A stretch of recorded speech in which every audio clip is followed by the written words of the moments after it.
How do we know that? Well, our next speaker is going to tell us how. Building a Culture of Innovation was his best-selling book.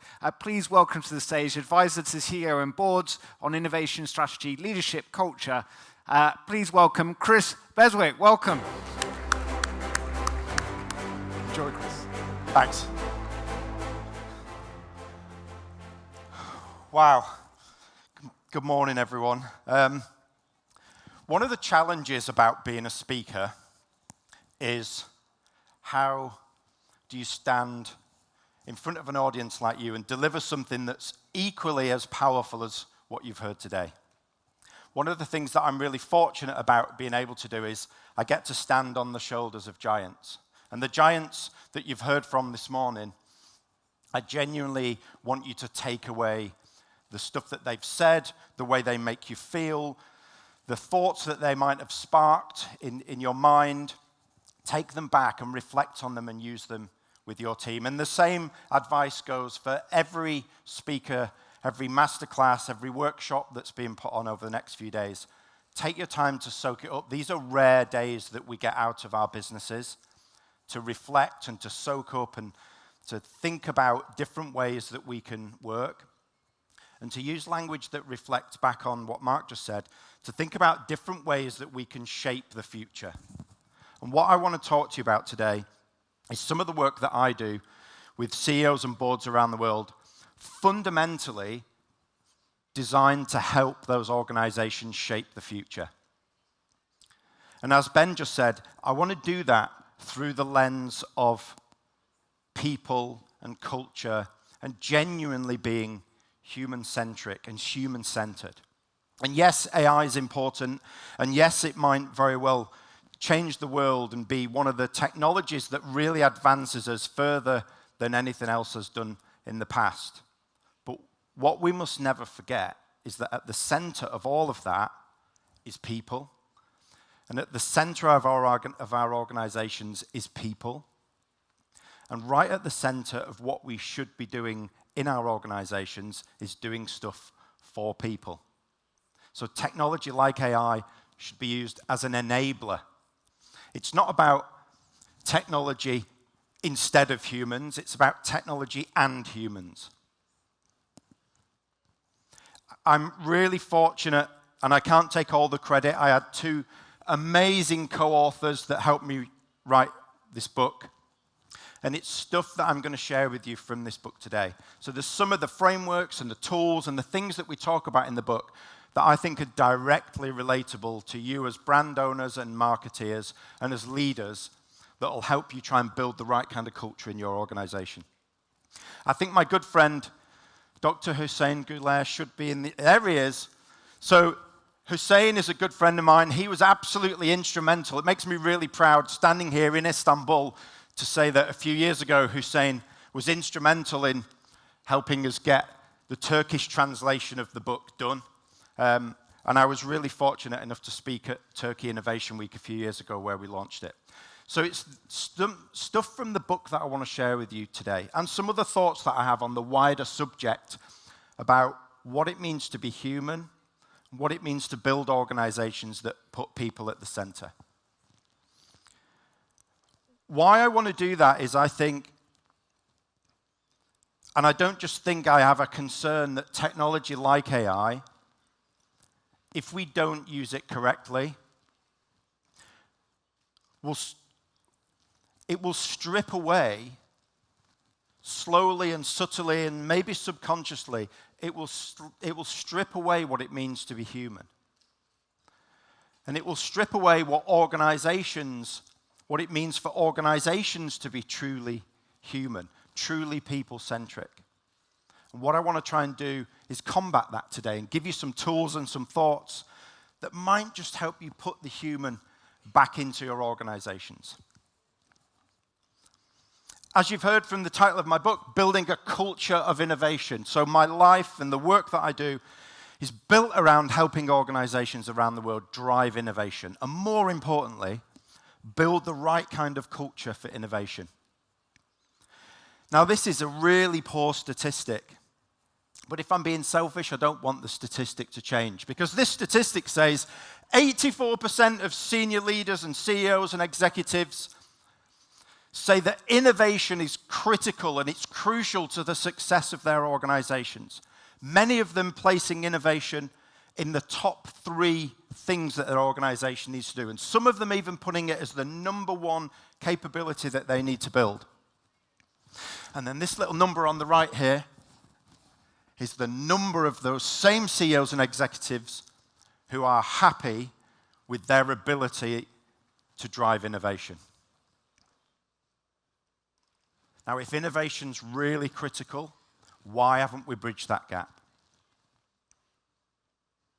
What I want to share with you today are some tools and some tips and some frameworks and some thoughts that help you as leaders and marketeers and brand owners close that gap. Help you put innovation right at the heart of what your organization does. Innovation fails predominantly because we see it as an activity. Marketeers, in some respects,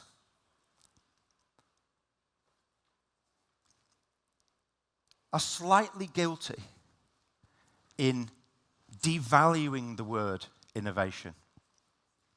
Organizations around the world have used the word innovation without context and without substance for over a decade now.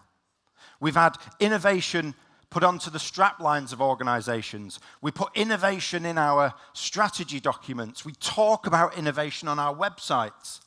But how many of us have genuinely done something really innovative as an organization? And how many of us have done that repeatedly?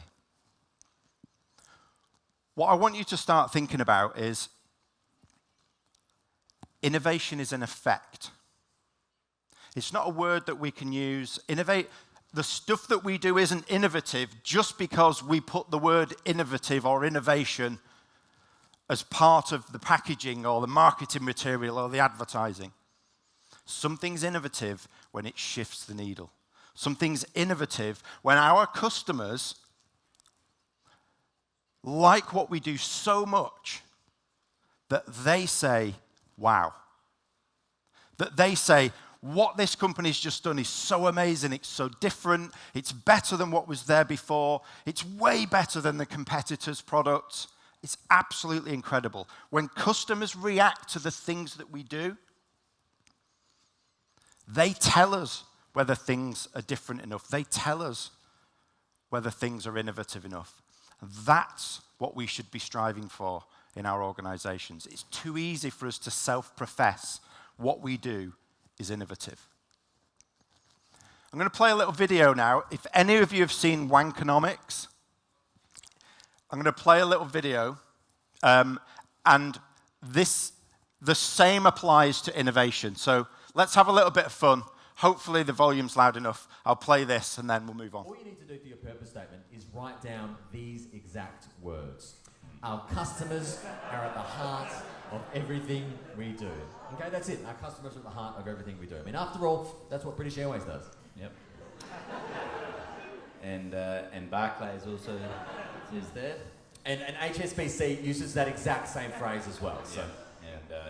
And Royal Bank of Scotland does too. So there you go. Our customers are at the heart of everything we do. Actually, O2 uses that exact same phrase. And actually, Qantas does as well. Flight Centre does as well. Yeah.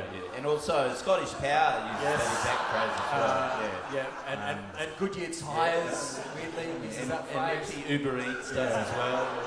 British American Tobacco.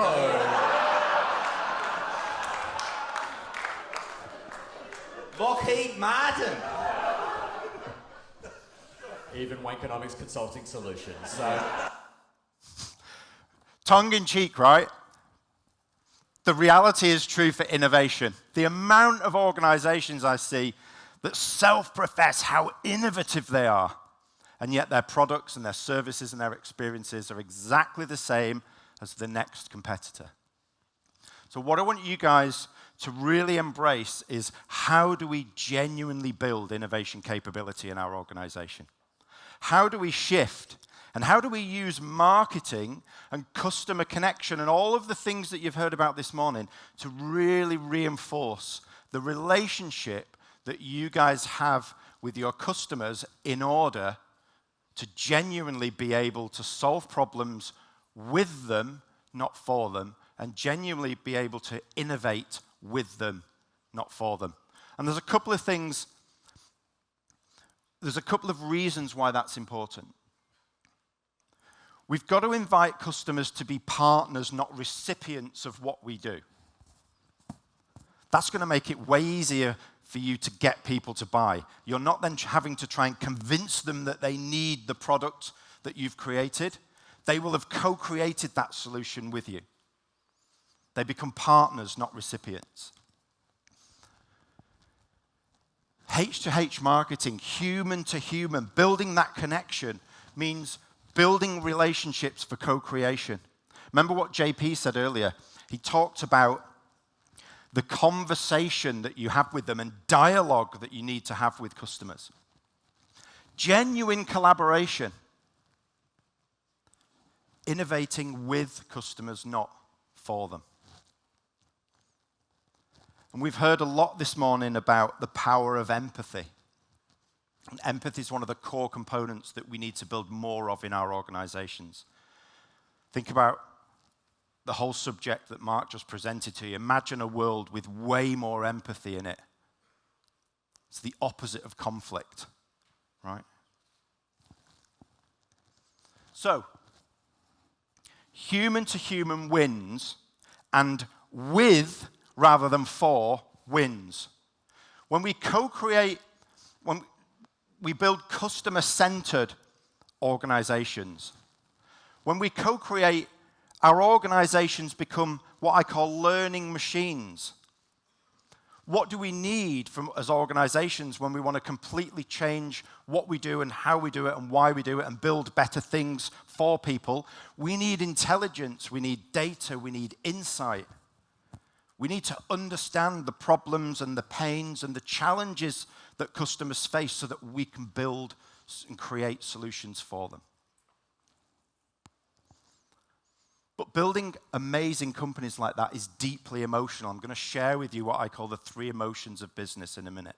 It's deeply emotional. There's an emotional connection that you have to build with your people, and that's culture. And there's an emotional connection that you have to build with your customers. And innovation, I think, is the engine that ignites that kind of emotion, that ignites the kind of emotion that helps us build genuinely different solutions.